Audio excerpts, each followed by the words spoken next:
רבותיי, אנחנו נמצאים בשבוע השני של המלחמה בעזה. אתמול דיברתי עם קצין בכיר מאוד בצבא, תלמיד שלי. לא אמר את השם, שלא יעצרו אותו על, איך קוראים לזה, סודות מדינה. הוא דיבר איתו, שאלתי אותו מה נשמע, שאלתי אותו כמה ישנת בלילה האחרון. הוא אמר לי, דבר ראשון שתדע שעיקר הלחימה זה בלילה. זה עיקר הלחימה. נלחמים בעיקר בלילה. זה הזמן. הוא אומר, אני רוצה לספר לך סיפור. הוא אומר לי, ברוך, אני מבקש ממך. הוא אומר, אתה רוצה לשמוע סיפור? אמרתי לו, בטח. בוא, אני רוצה לספר לך סיפור. נכנסתי למפקדה בשעת לילה. יש שם מסכים גדולים. יש למעלה, יש כל מיני... ואתה רואה מלמעלה את כל החיילים, וכל מה שנעשה, איך הוא מסיים? אני רואה, נכנס לחדר של הפיקוד, שם יושבים כולם ומסתכלים ונותנים הוראות. 5, אני שומע, כך ימינה. ואני רואה את כל המפקדים ככה, עם הרגע, היי, ככה. אמרתי, מה קרה? מה קרה?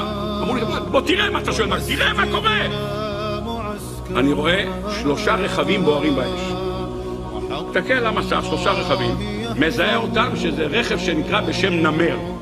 אתם יודעים מה זה נמר? נמר זה טנק בלי צריח.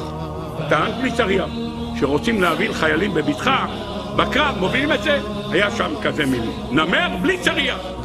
3 כאלה בוערים. בכל כזה דבר יש 12 חיילים. רוצים להעביר אותם מהמקום, להכניס אותם למקום שיורים ויש טילי נ"ט, אז מעבירים אותם שם. יושבים המפקדים, רואים 3 נמרים שיצאו מאיזה מקום, כולם דולקים באש, קיבלו כולם טילי נ"ט אחד אחרי השני. 36 הרוגים, בטוח בתוך הנמרים האלה.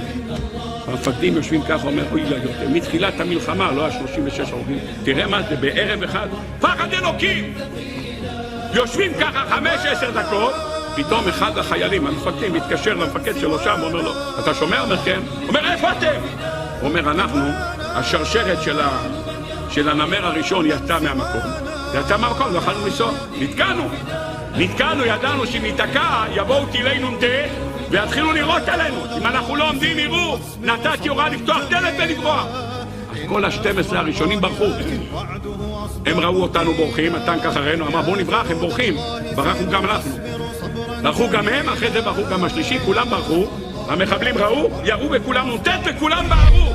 C'est quand même le Hamas qui décide. Moi, ça me frappe énormément, ça. C'est-à-dire que la façon dont ça a été décidé de faire un petit peu tous les jours, au lieu de... Ils auraient pu les libérer tous d'un coup, on ne serait pas là.